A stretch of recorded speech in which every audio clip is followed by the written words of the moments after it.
The fire is low tonight. I should have built it higher. I know this now, but wood is precious, and the days have been calm, and a man forgets. A man gets comfortable.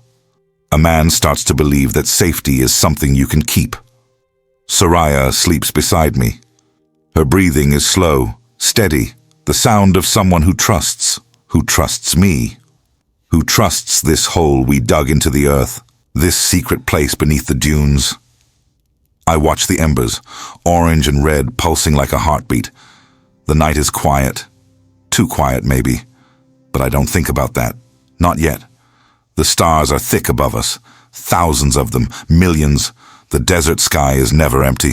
It's the one thing this place gives freely. Beauty. Cold, distant beauty that means nothing when your water runs out. I close my eyes. That's my first mistake. Soraya's hand on my arm, tight, her fingers digging into my skin. I'm awake instantly. The fire has burned lower. How long was I asleep? An hour? 2? The embers barely glow now. Just enough light to see her face. Her eyes are wide, not with sleep, with something else. She points toward the entrance. Our dugout has a narrow passage, sloped, covered with branches and dried brush. It keeps the sand out, keeps the heat out during the day. We thought it would keep everything out. We were wrong. I hear it now. What woke her? A sound that doesn't belong to the wind, doesn't belong to the settling sand, a sound that is alive, breathing, low and rough, just outside. Then another sound, a whine, high-pitched, curious. And then the smell hits me. Musk, wet fur, something wild and hungry. Wolves. Desert wolves don't hunt alone. I know this. My grandfather told me stories. 3, 4, sometimes a dozen. They circle, they wait, they test. I reach for the stick beside me. Thick, heavy. The end is charred from the fire. It's not a weapon, it's a piece of wood. But it's all I have. Soraya is already moving, silent. She knows. She always knows before I do. Her hands find the pile of dry grass we keep for kindling. She feeds it to the embers, slowly, carefully. If the fire dies, we die with it. I crawl toward the entrance. The passage is maybe 3 meters long, narrow enough that only one wolf could come through at a time. That's something. That's our one advantage. I can see the opening now, the stars beyond. And between me and those stars, a shadow, moving, pacing. Eyes catch the faint glow from behind me. 2 points of light, yellow-green, watching, waiting. I don't move. I barely breathe. The wolf at the entrance is testing. I can see its nose working, sniffing the air. It smells us, smells the fire, smells the fear. Can they smell fear? I think they can. I think they can smell everything. A howl rises from somewhere to the left. Long, mournful. It's answered by another, and another. 3 wolves, 4, more. The pack is gathering. Soraya has the fire burning brighter now. I can feel the heat on my back, see the shadows dancing on the earthen walls. She's found the larger pieces of wood, the ones we were saving. She feeds them without hesitation. Good. She understands. Tonight we burn everything if we have to. I inch closer to the entrance. The wolf hasn't moved. It's big. Bigger than I expected. Desert wolves are supposed to be smaller than their mountain cousins, leaner. This one looks like it hasn't missed many meals. Its lips pull back, just slightly. I see teeth, long, yellow, sharp. I raise my stick. The wolf tilts its head. Curious. It's seen sticks before. It's seen men before. It's not impressed. Another howl. Closer this time. They're circling the dugout, looking for other ways in. There aren't any. We made sure of that. But they don't know. They'll keep looking. The wolf at the entrance takes a step forward. Just one. Testing. I jab the stick toward it. Not close enough to hit. Just a warning. It doesn't flinch. My heart is pounding so hard I can feel it in my teeth. My hands are shaking. The stick trembles in my grip. I can't show fear. I know this. Animals sense weakness. They exploit it. But knowing something and doing it are different things. I'm afraid. More afraid than I've been in years. And the wolf knows. Time moves strangely in the dark. Minutes feel like hours. The wolf at the entrance won't leave, won't come closer. It just watches, patient. It has all night. So do I. But the others don't. I hear them now. Scratching, digging, somewhere above us. The roof of our dugout is just packed earth and branches, strong enough to hold against rain, against wind, not against claws. Soraya hears it too. She looks up. The ceiling is low, maybe a meter above our heads. I see dust falling, small streams of it. They're digging. She grabs my arm, points to the spot where the dust is heaviest. Her eyes ask the question, what do we do? I don't have an answer. The digging gets faster, more frantic. They can smell us, right there, just beneath them, so close. They're hungry, maybe starving. The desert has been brutal this season. No rain, no prey, just heat and death. And us. The wolf at the entrance moves. 2 steps forward now. It's in the passage. Its shoulders brush the walls. Its breath fogs in the cool air of the tunnel. I'm trapped between 2 threats. The one in front, the ones above. I swing the stick, hard. It connects with the wolf's snout. A crack, a yelp. The animal scrambles back, not hurt, just surprised. No one has fought back in a long time, but now it's angry. The growl that comes from its throat is unlike anything I've heard. Low, rumbling, like thunder trapped inside a body. The eyes that were curious before are different now, focused, deadly. It charges. I don't think, I just react. The stick comes up, the wolf's jaws close on it. Wood splinters. I feel the force of the bite in my arms, in my shoulders. This thing is strong. Stronger than me. I'm pushed back. My feet slip on the sandy floor. The wolf twists its head, trying to wrench the stick away, trying to get past my only defense. Above us, the scratching has become tearing. Claws breaking through brush, earth raining down. Soraya screams, not in fear, in warning. The ceiling gives way. Dust. Chaos. A wolf falling through the hole, landing on the ground beside the fire. Soraya throwing herself backward. Embers scattering. For a moment, everything is confusion. The wolf that fell is disoriented, stunned by the drop. It shakes its head, tries to find its footing. The fire is everywhere now. Small flames licking the dry grass we use for bedding, smoke rising. The wolf in the passage sees its chance. It lunges. I fall. My back hits the ground. The stick is gone. Somewhere, I don't know where, all I see are teeth. All I feel is weight, hot breath on my face. I get my arm up just in time. The jaws close on my forearm, not my throat. Pain, bright and sharp, like fire inside my skin. I hear myself screaming, or maybe that's Soraya, maybe it's both of us. The wolf shakes its head, trying to tear, trying to rip. I punch with my free hand, again and again, hitting its skull, its eye, anything I can reach. It doesn't let go. This is how I die, in a hole in the ground, in the dark, with my wife watching, but Soraya isn't watching. She's moving. Through the smoke and the chaos, I see her. She has a branch, not a stick. A branch, thick, still burning at one end. She swings it like a weapon, like a warrior. The branch connects with the wolf's ribs. Sparks fly. The animal yelps, lets go of my arm, turns toward this new threat. Soraya doesn't retreat. She swings again. The burning end catches the wolf's face. Fur singes. The smell is terrible. The wolf scrambles backward, howling, afraid. For the first time tonight, they're afraid. A blood runs down my arm. I can't feel my fingers, but I can move. That's enough. The wolf that fell through the ceiling is on its feet now, cornered. The fire has spread, not out of control, but enough. Flames between it and the entrance. Flames between it and us. Fire. The wolves fear fire. Soraya sees it too. She sees what I see. She grabs another branch from the pile, lights it from the burning one, hands it to me. 2 torches now. 2 flames. 2 people who refuse to die tonight. The wolf in the passage is recovering. Its face is burned. One eye swollen shut. But it's not leaving. Not yet. The others are above, looking through the hole in the ceiling. I count them. 4 more.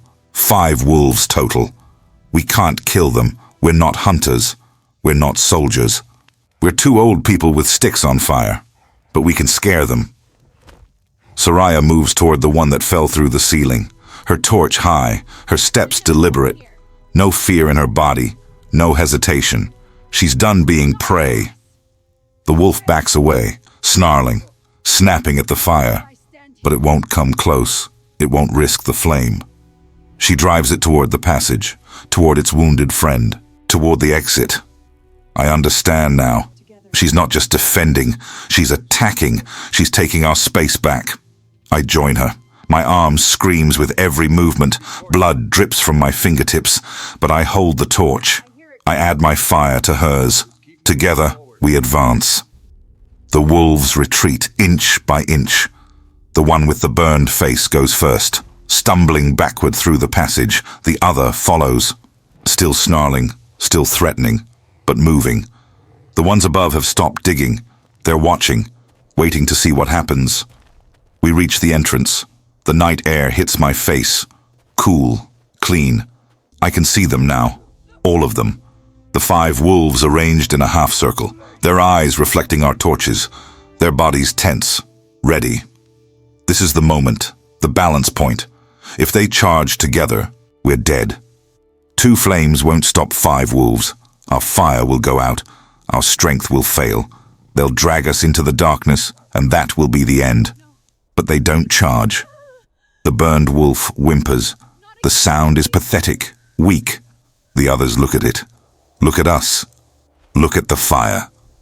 Soraya steps forward. 1 step, then another. She swings her torch in a wide arc. Sparks fly into the night. The wolves flinch. She makes a sound, not a word. Something older than words. A shout, a challenge, a declaration. This place is ours. This night is ours. We are still alive. The wolves begin to back away, one by one. Then all at once, they turn, they run, into the darkness, into the desert, away from the fire, away from us. I watch until I can't see them anymore, until their shapes disappear into the black, until the sound of their paws on the sand fades into silence. Then my knees give out. Soraya catches me before I hit the ground. Her arms around me, strong despite everything.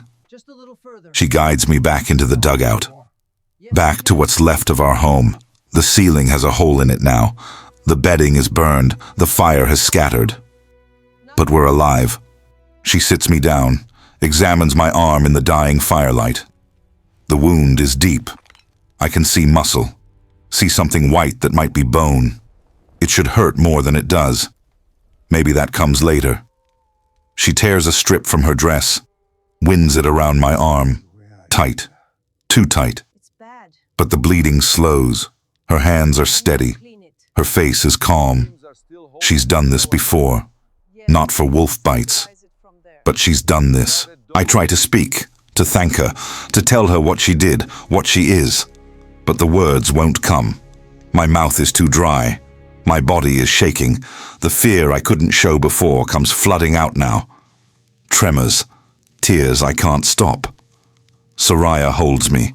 Doesn't say anything. Doesn't need to. Her hands stroke my hair. Her heartbeat against my ear. Fast. She was afraid too. She just didn't let it stop her. Some things she knows better than I ever will. We rebuild the fire. Slowly. With what little wood we have left. The hole in the ceiling lets in cold air. Lets in starlight. Lets in the knowledge that our shelter isn't as safe as we thought.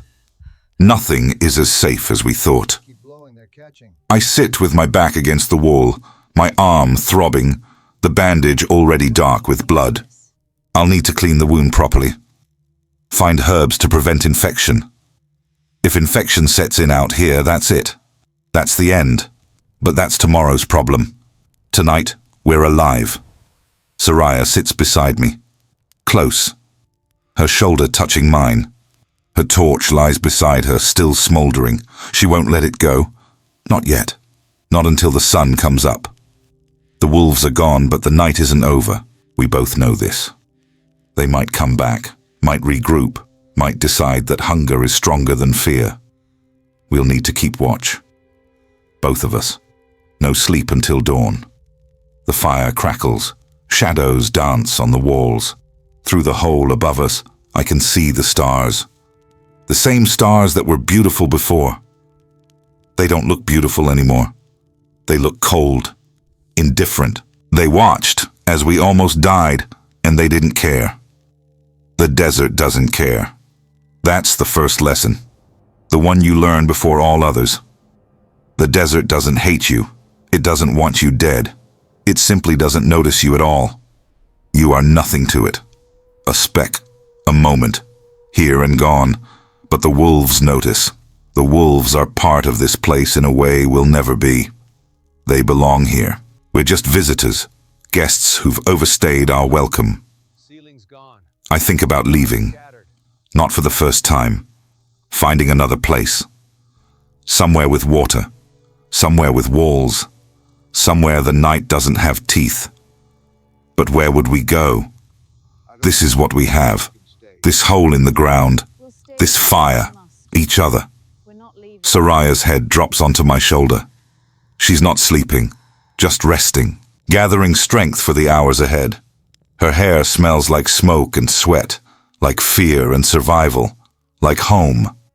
I put my good arm around her, pull her closer. The wolves might come back. The ceiling needs repair. My arm needs attention. 100 problems wait for the morning light. But right now, in this moment, we're together. We're breathing. The fire burns. That's enough. The night stretches on. I lose track of time. There's no way to measure it here. No clock, no phone, just the slow wheel of stars overhead and the gradual dimming of the fire. We feed it when we have to. Small pieces, rationing what's left. My arm has gone numb. That worries me more than the pain did. Numbness means damage. Means nerves not working right. Means maybe something worse. Soraya checks the bandage every few minutes. Her fingers gentle, probing, looking for signs I don't want to think about. She frowns, adjusts the wrapping, frowns again. I don't ask what she's thinking. I don't want to know. Not yet.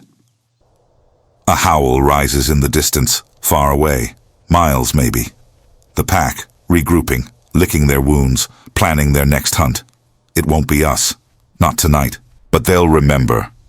Animals remember the places that hurt them. They also remember the places that didn't fight back. We fought back. Maybe that's why I'm still breathing. Maybe that's the only reason any of us survive out here. Not because we're stronger. Not because we're smarter. Because we refuse. Because when the teeth come for our throats, we find a stick. We find a fire. We find something. Soraya found something tonight. I don't know what to call it. Courage, instinct, love. Maybe all of those. Maybe none. She swung that branch like she was born holding it. Like the fire was part of her arm. Like she'd been waiting her whole life for something to burn. I watched her become something I've never seen before. Something ancient and fierce. A guardian. A warrior. My wife. 50 years she's walked beside me. 50 years of quiet, of patience, of small gestures and gentle hands. I thought I knew her. I thought I'd seen everything she could be. I was wrong. The first light comes slowly. Grey at first, then pink, then gold. The hole in our ceiling becomes a window to the dawn. The stars fade. The darkness retreats. The night lets go of its grip on the world. I didn't realize I was holding my breath until I release it. We made it. Soraya stirs beside me. She fell asleep sometime in the last hour. I didn't wake her. She needed the rest more than I needed the company. Her eyes open, blink, find the light above us.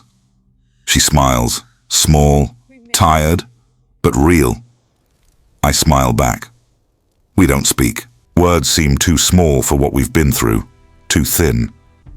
The silence between us is thick with everything we can't say. Thank you for saving my life. Thank you for being here. Thank you for swinging that branch. Thank you for not dying. She sits up, stretches. Her bones crack. She's old. I forget sometimes. She moves like someone half her age, but the years are there, in her joints, in her grey hair, in the lines around her eyes. She's the most beautiful thing I've ever seen. The morning is gentle, a small mercy after the night we've had. The wolves are gone, really gone this time. I can feel it. The air is different, lighter. The fear that pressed down on us like a weight has lifted. The desert is just the desert again, hot, empty, dangerous, but not hunting us. Not right now. I climb out of the dugout, slowly, carefully. My arm screams with every movement. The bandage is soaked through. I'll need to change it soon. Find water to clean the wound. Find something to stop whatever's already started growing in there. The camp outside is undisturbed. The wolves didn't touch our things, didn't knock over the water jars, didn't scatter our tools. They only wanted one thing. They didn't get it. I stand in the morning sun, feel the warmth on my face. The temperature is already rising. By noon it'll be unbearable. We'll retreat back underground, back to the shelter that almost became our grave. But first, we have work to do. Soraya emerges behind me. She surveys the damage. The hole in the roof is visible from here.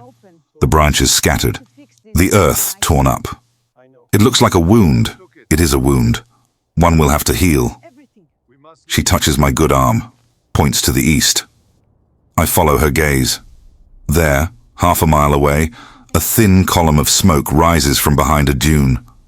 Another camp, another fire, another group of survivors we've never met. I didn't know they were there. She didn't either, judging by her expression. But it makes sense now. The wolves weren't hunting just us. They were hunting the whole area, moving from camp to camp, testing, probing. I wonder if the others made it through the night. I wonder if their fire burned bright enough. I wonder if someone swung a branch. Soraya squeezes my arm. Later, her eyes say, we'll check on them later. First, we take care of ourselves. She's right. She's always right. We work through the morning. Soraya collects branches while I guard the camp. My arm won't let me do much else. I sit with a torch in my good hand, watching the horizon, waiting for shapes that don't come. She returns with armfuls of brush, dried wood. Anything that will burn. We'll need a bigger stockpile. What we had wasn't enough. We got lucky. We won't get lucky twice. Then she climbs onto the roof of the dugout, begins the repairs, filling the hole, weaving branches together, packing earth on top. Her hands move quickly, efficiently. She's done this before, building, fixing, making broken things whole. I watch her work, the sun on her back, the sweat on her brow, the determination in every movement. This is how we survive. Not with grand gestures, not with heroics, with this. The small, stubborn work of staying alive, gathering wood, patching holes, cleaning wounds. It's not glamorous. It's not exciting. It's just necessary. By afternoon, the shelter is repaired, not perfect. The ceiling is thicker now, layered with extra branches, but we both know it won't stop a determined pack. Nothing will. If the wolves come back in numbers, with real hunger driving them, our hole in the ground won't save us. But they probably won't come back. Not soon. They remember fire. They remember pain. They remember the woman who swung the burning branch and didn't flinch. they'll find easier prey. The desert is full of easier prey. That's the truth no one talks about.